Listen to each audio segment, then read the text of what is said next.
Alright, magandang umaga po mga ka-farmers.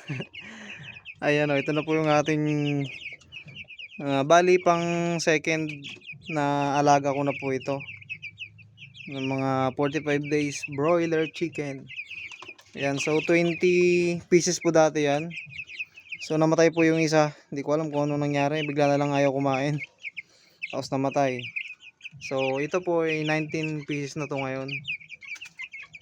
At 17 days na po nila. Hindi lang po kasi ako nakakapag-update talaga kasi ang daming ginagawa. Tsaka yun, hindi natin maasikaso. So ayun na po sila kalalaki.